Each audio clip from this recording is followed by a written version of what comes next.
আমাদের কি বলতো, এই পৌষ মাসের যে লক্ষ্মী পুজোটা হয় না, সেই লক্ষ্মী পুজোটা হলো আমাদের বাড়ির লক্ষ্মী পুজো। তো যেহেতু আমি ঠাকুরের সিংহাসন পেতে রেখেছি বা ঠাকুর পুজো করতে ভালোবাসি, সেই জন্য আমি লক্ষ্মী পুজো সব মানে 12 মাসে যা আসে সবই করি। কিন্তু নিয়ম মতো আমাদের পৌষ মাসের লক্ষ্মী পুজোটা হয়, তাই খুব একটা নিয়ম কালকে করব না। যেটুকু ওই ফল, নাড়ু, সন্দেশ এটা ওটা দিয়ে করার করব। তো যদি খিচুড়ি, ভোগ এসব করতে পারি করব, আর না হলে করব না। তো যদি ভিডিও করা সম্ভব হয় তোমাদের সাথে শেয়ার করব। আশা করি তোমাদের ভালো লাগবে। তো যারা যারা আমাকে প্রতিনিয়ত লাইক, কমেন্ট, শেয়ার করো তাদেরকে অনেক অনেক ধন্যবাদ।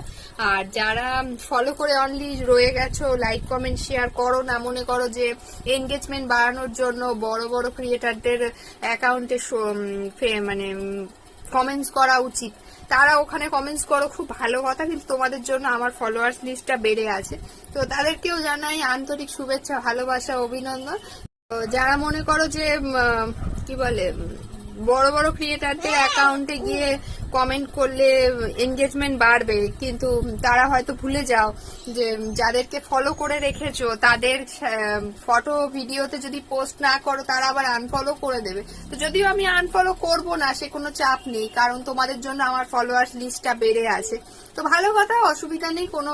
ভালো থেকো, সুস্থ থেকো। আগামী কালী পুজোর জন্য অনেক অনেক শুভেচ্ছা।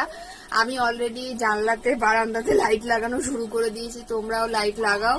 টুনি লাইটের একটা ভালো মানে আনন্দের দিন শুরু হয়ে গেছে। পুজোর তো আমাদের কোনো শেষ নেই, বাঙালির 12 মাসে 13 পার্বণ বলে কথা। তো পুজো যাওয়ার জন্য আমি মন খারাপ করি না। একটু ওই মন খারাপ হয় কি, রোজ রোজ ওই ঘরের কাজ করা থেকে একটু বিরত ছিলাম, ওটা আবার করতে হয়। তো করবো, কোনো অসুবিধা নেই, তোমরাও করছো, করো। তো ভালো থেকো, সুস্থ থেকো। ভিডিওটা যদি ভালো লাগে